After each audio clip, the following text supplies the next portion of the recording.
Hey everybody, it's Ron and Ellie back with this week's edition of Ask Ron. We got a bunch of questions this week, so let's jump right in. We do. First up is Marianne Nunez of California. They're normal 3 questions. First one says, what is a wraparound mortgage called in California? AITD, All-Inclusive Trust Deed. Okay. Her second question says, I've seen your Fitchwood example deal where you made $50,000 with terms. What were the closing costs on that deal, Ron? About $4,000, Marianne, but that has absolutely nothing to do with you. Your costs are going to vary state by state. This is something you should ask your closing agent, title company, attorney, or most any realtor, and they'll tell you what the costs are once, and then you can figure them up from then on based on the deal at hand. Okay, her last question says, in a land trust, does the trustee sign as trustee and I sign as the beneficiary? There's nothing for you to sign as beneficiary except in the trust agreement, which goes in your filing cabinet at home. That's where you sign as beneficiary. That's where the trustee signs as trustee. Other than that, the beneficiary signs nothing, nowhere, no how.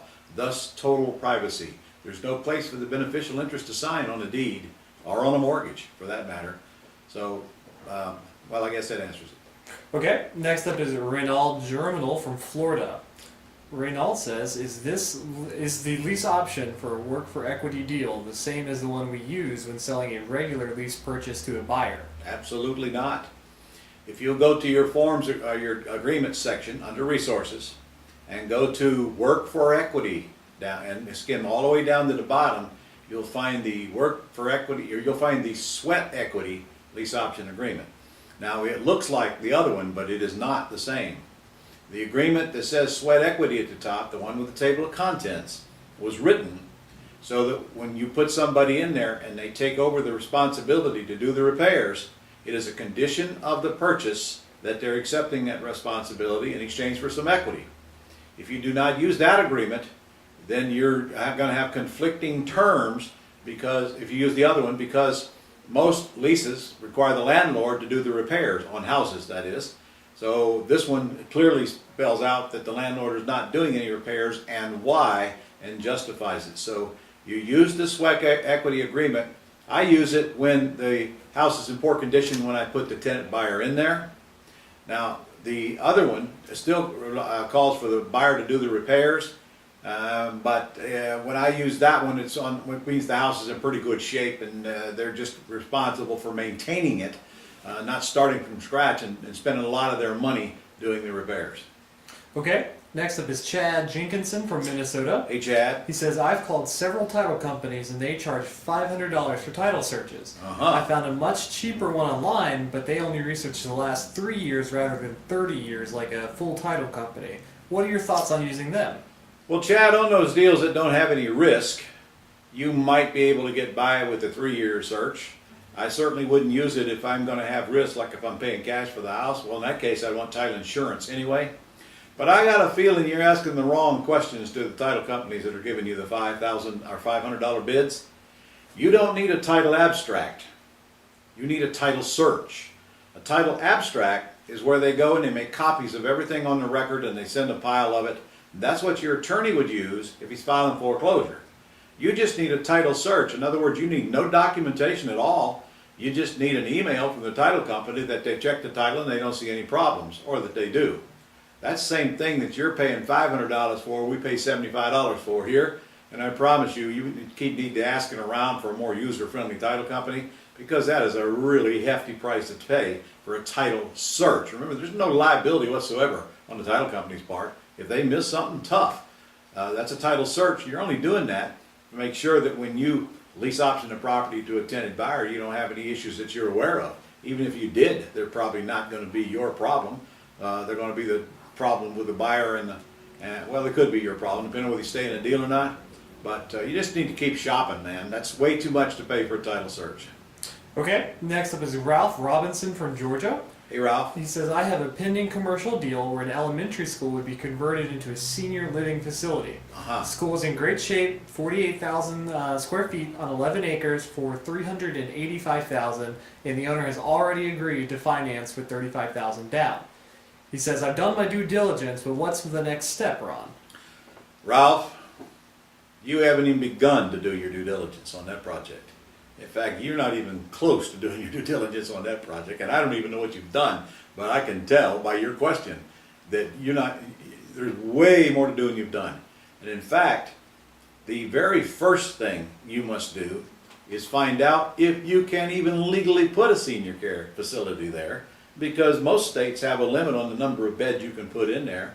And secondly, you better find out exactly what am I going to have to do to make that happen and our chances of success. And even if you find out it's a go, sir, you would be foolish to buy that property and pay the money and own it under the assumption that you're going to put a senior care center in there until you've got a license to do just exactly that from the state.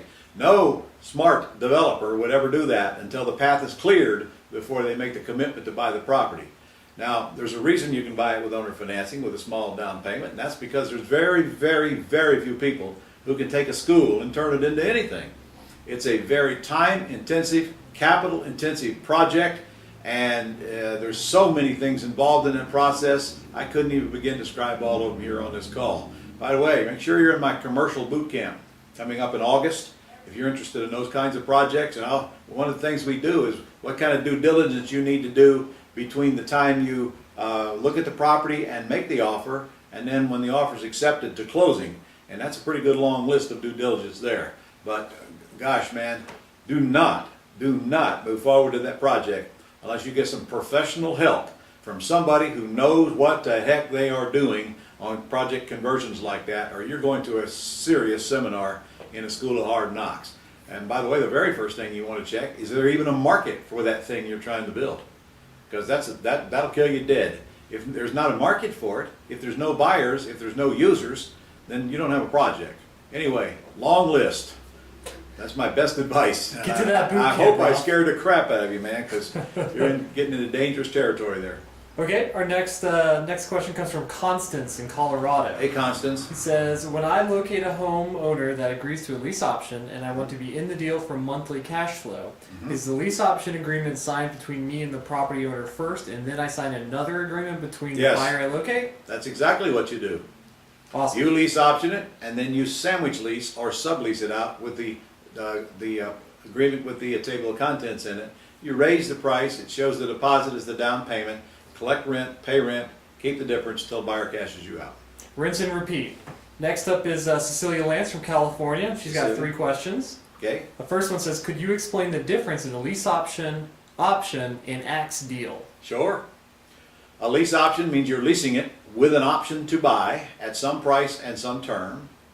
An option means you have the right to buy it at some price at some term, but you do not have the right to put a tenant buyer or move into the house.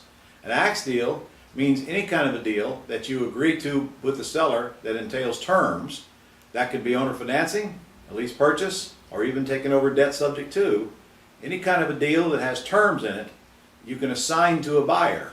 Thus the term Assignment of Contracts and Terms System, or ACTS. ACTS means you're getting out. Sandwich leasing means you're staying in. Okay, her second question says, if I buy with owner financing, do I need to have an insurance policy or does the seller maintain it? Anytime you take title to a property, regardless of how you take title, you must get insurance insuring the house and use the insured as a landlord policy. The seller's policy gets canceled because, frankly, it's worthless anyway after title transfers. So yes, you must get an insurance policy, but only when you buy now, not when you lease. Don't get those two confused. Ye who owns house must insure house. You don't own it with a lease purchase. Okay, her last question says, with subject to deals, what are the pros and cons of selling with owner financing? With subject to deals, I don't understand that question really. I assume that means you bought it subject to, and then you're selling it with owner financing. If I understood that question correct, the pros are it's easy in and easy out. Buying a house subject to is the easiest way to buy it. Well, I say cash is the easiest way to buy it, but buying it subject to is the second. You just take over the debt. You don't deal with the bank, don't ask the bank's permission. You just take over the debt, start making the payments whenever you and the seller agree. Very simple. Selling it with owner financing, yeah, I've done it a million times. Well, not quite a million, but a lot of times. And all that means is the buyer makes you a payment, and then you pay out the underlying payment. The only danger of that is that the lender could call the loan due, which doesn't bother me one bit. We're not going to get into that on this seminar. They won't, but they could. Buyer must be made aware of that. Buyer must be made aware of the underlying debt on it when they do a wrap on it. That's the attorney's job. Of course, there's always a danger that the buyer don't pay you, and you have to foreclose on them if you can't deal them out. And that's going to hinge on what state you live in. So before you sell with owner financing in any state, you must know the process to take it back, what's involved in that, and what it costs, because that might revert you from an owner financing sale to a lease purchase, which costs nothing, and you can take it back with an eviction. But how you take title to it, subject to or cash, has no bearing on the selling it with owner financing process. You can still sell it any way you want to as long as you own it. Okay, our last question this week comes from Lou Pimentel from Hey, Lou. Massachusetts. It says, Ron, I'm buying a house with my LLC, and the deposit and all the signed paperwork has my LLC as the buyer. Right? Is it too late to take title in a land trust? No, sir. You can transfer ownership into a land trust anytime you want, with one exception. If you're buying it from a bank, you must close in the name that's on that contract, and they won't have it any other way. If you're buying it from anybody else but a bank, you can take title in a land trust anytime you choose, assuming that your contract doesn't have a clause in it that says it is not assignable. Of course, and if you're using mine, there is no such clause in it. If there's no clause that says it's not assignable, then it's assignable, and nobody can stop you from taking title into a land trust. If it is a bank offer, then you probably shouldn't make the offer in the name of a land trust to begin with, so that you can take title in that land trust and not have to worry about those logistics. Okay, he had a follow-up question that says, if so, what name do I use on insurance and permits? The LLC or the land trust? Whoever's name? the owner. Whoever's the owner. If you're using Chuck Juergens, our guy, which you should, out of Raleigh, then he don't care how you take title to it. It's irrelevant. But the owner, you should use the owner's name no matter what, who you're getting insurance with. Okay, Ron, that's all the questions we have this week. All right. See you guys next week. Go do some deals. I'm waiting on your letters.